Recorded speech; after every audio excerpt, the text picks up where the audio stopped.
Olá a todos, sejam muito bem-vindos a mais um vídeo do Psicoandrologias, um canal para nós falarmos um pouco sobre a psicologia masculina, como funciona a mente do homem, como é ser homem na sociedade atual. Bem-vindos, feliz dia dos homens, aos homens que estão acompanhando aqui o canal. Então hoje é o nosso último vídeo sobre o nível Perspectivas em Psicologia Masculina, que foi o nível escolhido para fazermos os vídeos esse ano.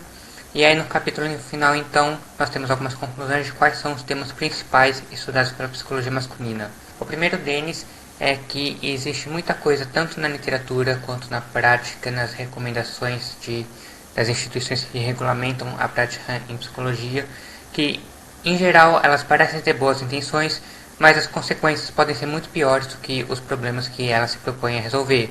E aí, pra gente não parecer estar falando de uma teoria da conspiração absurda, de que se a intenção for boa, o resultado sempre vai ser bom, é importante lembrar, por exemplo, que nós já temos relatos de casos parecidos em outras áreas, como por exemplo na biologia. Nos anos 70, ativistas tentaram salvar as tartarugas da extinção, pegando os ovos das tartarugas e incubando em incubadores artificiais. Só que o que não se sabia na época é que nos répteis o sexo é determinado pela temperatura do ambiente em que o ovo choca. E aí, nessa tentativa de salvar as tartarugas, os biólogos ambientalistas eles estavam criando apenas tartarugas machos, e a população das tartarugas, ao invés de aumentar, começou a diminuir porque não tinha fêmea para reproduzir. Então nós temos que ter muito cuidado ao tentar intervir, ao tentar melhorar algo do qual nós não temos conhecimento, porque a gente pode acabar piorando a situação. Outro exemplo bastante importante, outra consequência bastante indesejada é quando a solução recria o problema, por exemplo, através da inversão de papéis. Então eu sempre falo que o feminismo é um machismo de saia, é um machismo politicamente correto, porque o feminismo ele não permite que a mulher ela seja violenta, não permite que a mulher seja retratada como alguém capaz de ser violento. A mulher ela é sempre uma vítima, alguém que precisa de proteção. Assim como no machismo, a mulher sempre é fraca, aquela que precisa ser protegida por um cavaleiro. Ou então acontece de as pessoas tolerarem a violência doméstica se essa violência for causada por uma mulher. Nós temos o exemplo do Johnny Depp esse ano, que muita gente parece defender a Amber Heard simplesmente porque ela é mulher e a violência quando ela é causada por uma mulher não teria problema, porque seria simplesmente uma retribuição histórica ou algo parecido. E o terceiro conceito que os autores trazem nesse livro é a ideia de violência lenta. Esse é um termo que aparentemente já vem usado na medicina e na química há alguns anos, se refere ao efeito de várias substâncias tóxicas, elas a curto prazo não apresentarem nenhum sintoma, mas elas vão matando a pessoa aos poucos por meio da intoxicação. E quando a pessoa ela começa a exibir sintomas, ela já está praticamente no estado terminal, já não há mais como reverter a situação. Tudo que se pode fazer é tentar fazer com que ela tenha uma morte mais confortável. E pode ser que nós estejamos fazendo isso em algumas áreas com os homens. E uma área que pode estar sofrendo violência lenta é o que tem sido chamada de woke therapy em inglês, trazendo para o português seria alguma coisa como terapia do despertar, terapia do acordar, que seria uma referência ao misticismo do movimento New Age, que diria que as pessoas estão despertando uma nova consciência, acordando para uma nova verdade. E ela tem sido muito incorporada em terapias que se propõem a misturar a psicologia com causas sociais, principalmente movimentos de grupos minoritários como o feminismo, o movimento negro, o movimento LGBTQ. Só que essas terapias elas fazem o oposto do que a maioria das pesquisas tem demonstrado ser realmente eficaz para resolver os problemas. Em geral, o que as pesquisas mostram é que as terapias mais eficientes são aquelas que focam em fazer com que a pessoa, o paciente, ele se veja como responsável pela sua própria vida, ele assuma o comando do próprio destino, ele desenvolva autonomia, ele desenvolva autoconfiança. E essas terapias do despertar, elas tendem a enfatizar um discurso no qual a pessoa ela tem que perceber que ela foi uma vítima da sociedade, de que ela está sob o controle de papéis rígidos, de normas sociais, e ela tem que perceber o quão miserável ela é para poder desenvolver uma espécie de espírito rebelde e lutar contra o sistema. E a gente tem pouca pesquisa sobre o quão eficiente isso é, mas as poucas pesquisas que a gente tem parecem indicar que isso na verdade acaba piorando a situação da pessoa, porque ela não se sente capaz de lutar contra o mundo todo, ela perde a esperança de um dia melhorar, um dia ser feliz. Outro tema bastante importante na psicologia masculina, infelizmente, é o discurso do inato versus aprendido, que ainda é bastante difundido dentro da psicologia como um todo, mas na psicologia masculina isso é um pouco mais forte, porque a gente já sabe que não há o que discutir, tudo tem um lado inato e aprendido ao mesmo tempo, mas várias pessoas, principalmente aquelas mais ligadas às ideias de determinação social, feminismo, socioconstrutivismo, eles insistem em não deixar esse discurso morrer e defender que tudo é aprendido, que não existiria nada inato. E é muito importante que nós não adotemos essa postura reducionista, nem essa postura reducionista do socioconstrutivismo, de achar que tudo é aprendido, nem cair num reducionismo inatista, achar que tudo já está determinado no momento do nascimento. Nós sabemos, nós já temos evidências mais que suficientes para saber que tudo é uma mistura dos dois. Outro tema bastante importante é a questão de como os homens buscam ajuda, ou como ajudar os homens, como deve ser feita a terapia, os serviços de saúde social quando forem atender os homens. E é importante nós termos em mente sempre, o dever de cuidar da saúde é dever tanto do indivíduo quanto da sociedade. Consequentemente, nós não devemos culpar a vítima. É muito comum a gente ver as pessoas falando de que os homens eles morrem mais, eles se suicidam mais porque eles são machistas e têm vergonha de buscar ajuda. Mas muitas vezes, se eles buscam ajuda, eles não acabam encontrando essa ajuda. Então, como que a gente vai poder culpá-los de não buscar ajuda se quando eles buscam, eles não encontram? Não adianta ficar botando toda a responsabilidade sobre os homens se você não está disposto a ajudá-los, mas estaria disposto a ajudar se fosse uma mulher. Quando uma mulher tem um problema, a gente diz que a sociedade é machista e nós precisamos criar programas voltados para as mulheres. Quando o problema é mais comum com os homens, a gente diz que os homens têm que tomar iniciativa. Isso não está correto. E o segundo aspecto é, consequentemente, não mimar a vítima, que é o que a gente muitas vezes acaba fazendo com as mulheres. Achar que porque ela é vítima da sociedade, tudo tem que ser entregue de mão beijada para ela. E não é isso que se está defendendo, nem para as mulheres, nem para os homens. As pessoas têm responsabilidades pelas suas próprias escolhas e ações.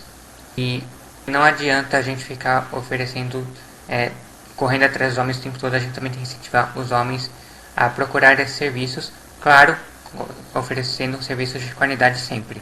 No campo da pesquisa é necessário melhorar muito as definições. Nós temos visto que depois da década de 70, masculinidade, o conceito de masculinidade tem sido alterado para ficar cada vez mais negativo. Então, muitas pesquisas hoje que vão tentar medir masculinidade vão definir a masculinidade como, por exemplo, ser homofóbico. E aí eles fazem um estudo e identificam que existe uma correlação entre quanto mais masculino é a pessoa, quanto mais uma pessoa se identifica como sendo masculina, mais homofóbica ela é. Não é à toa então que esses estudos têm encontrado várias associações de que ser masculino é ser homofóbico, é odiar as mulheres, é ser violento, é não usar serviços de saúde, porque é essa a definição de masculinidade que está sendo usada. E se você definir masculinidade como algo ruim, é óbvio que você só vai encontrar associações ruins com ela. Então nós precisamos, ironicamente, voltar para o passado, para antes da década de 70, para criar definições que incluam tanto aspectos positivos quanto negativos. Sempre ter uma visão gestáltica, lembrar que o todo é maior do que a soma das partes. Às vezes, a diferença entre homens e mulheres não é muito grande em uma área específica, mas quando a gente tenta adotar uma visão mais geral, a diferença acaba sendo muito grande. Então, um exemplo clássico é diferenças sexuais em habilidades espaciais. Basicamente, qualquer habilidade espacial que você pegue, os homens vão ter ela melhor do que as mulheres em média. O homem médio vai ter ela melhor do que a mulher, média. Com exceção de memória espacial. Mas quando você junta todas as habilidades espaciais que já foram identificadas e estudadas até hoje, você pode acabar tendo uma diferença gigantesca. Então é muito importante sempre ter os dois lados. O todo não é a parte e a parte também não é o todo. e consequentemente não há um tamanho que sirva para todos. Quando a gente faz pesquisa, a gente está sempre falando de tendências centrais, de tendências médias, é aquilo que vale para o homem típico, o que é mais provável de acontecer, não é aquilo que vale para todo mundo. Também é importante que nós aprendamos a identificar e tentar controlar os vários vieses que influenciam na pesquisa, os viés alfa e beta, que são o alfa é aquele em que você aumenta desnecessariamente diferenças sexuais e o beta você diminui desnecessariamente. O viés gama, que é quando você aumenta quando isso favorece as mulheres e diminui quando isso favorece os homens. O viés delta, que é quando você considera algo bom quando os sexos eles fazem o oposto daquilo que seria típico dele. Quando um homem age de uma forma considerada feminina ou uma mulher age de forma considerada masculina, mas considera ruim quando o sexo faz aquilo que é esperado. Tomar cuidado com viéses amostrais e populacionais. Então, lembrando da pesquisa sobre relação entre masculinidade e violência. A grande maioria das pesquisas utiliza amostras de estudantes universitários, que tem um perfil bastante diferente de outros homens, de homens que não frequentaram a universidade ou já frequentaram, mas eles já se formaram, estão mais velhos, já constituíram família. Então, a caracterização da amostra também é bastante importante. Nós temos que aprender a aceitar que há coisas que nós não sabemos e falar nós não sabemos, então nós precisamos estudar mais antes de tentar fazer alguma intervenção que pode ser que melhore, pode ser que piore, e parar de ficar fazendo suposições e historinhas bonitinhas, que é o que o feminismo faz, e começar a agir como cientistas profissionais, fazer testes para ver se a realidade suporta a teoria. Por fim, os autores propõem uma psicologia masculina multinível. Então, a psicologia masculina ela poderia ser dividida em 5 níveis de atuação. O primeiro nível é o nível individual, que ficaria responsável por identificar características dos homens que influenciam nos fenômenos, como idade, classe social, personalidade, experiência, biologia, etc. Então, ela está mais preocupada com traços tipicamente masculinos, e um exemplo seria que esse que eu mencionei, de que homens jovens são mais propensos a correr riscos do que homens mais velhos ou do que mulheres. O nível interpessoal é caracterizado pelos relacionamentos pessoais, redes sociais e sistemas de apoio aos homens. Então, ela foca mais nos estilos de comunicação tipicamente masculinos, e um exemplo seria a importância da zombaria na socialização masculina. Então, a gente tem visto que a zombar um do outro é algo normalmente observado na comunicação entre homens, é algo valorizado que ajuda a criar um senso de proximidade, intimidade, de que um pode contar com o outro, mas que na comunicação feminina isso geralmente é visto como algo negativo, é visto como um ataque pessoal. E infelizmente, por essa possibilidade de ser visto como um ataque pessoal, algumas instituições estão proibindo zombarias, esse estilo mais masculino de comunicação. Isso pode estar fazendo com que a saúde mental dos homens piore. Então nós precisamos entender, estudar mais como isso funciona e poder identificar quando ela é um ataque, quando ela é benéfica, para poder utilizar esse potencial da forma mais proveitosa possível para a sociedade. O terceiro nível é o nível organizacional, que é caracterizado pelas características de instituições e organizações que impactam o homem, por exemplo, características relacionadas ao desenvolvimento de carreira, e aí um exemplo de pesquisa nessa área seriam os programas de equidade de gênero. Você tem um processo seletivo, abriu vaga para um cargo, e aí você tem a seleção tradicional, em que todo mundo compete contra todo mundo, e você tem uma seleção que favorece as mulheres, somente as mulheres podem correr para poder cumprir cota ou alguma coisa do tipo. Será que isso realmente está ajudando homens e mulheres e as instituições em si? Porque o homem que passa nessa seleção em que é todo mundo contra todo mundo, ele provavelmente teve que competir com gente muito mais qualificada do que a mulher que foi aprovada na seleção em que ela só tinha que competir com outras mulheres. Então, você incorre na possibilidade de estar contratando um homem muito bom e mulheres medianas.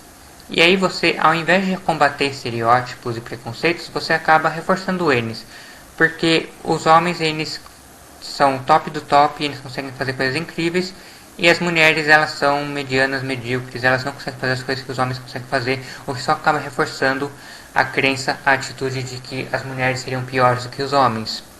Além, claro, da possibilidade dos homens se verem desmotivados de trabalhar em uma empresa em que eles precisam trabalhar muito mais que as mulheres para conseguirem uma promoção. O quarto nível é o nível comunitário, que é caracterizado pelos contextos sociais e ambientais. Esse nível ele tem como principal assunto as atitudes culturais relacionadas à masculinidade, como por exemplo, como os meios de comunicação em massa referem-se aos homens e à masculinidade, qual é a narrativa que elas empregam.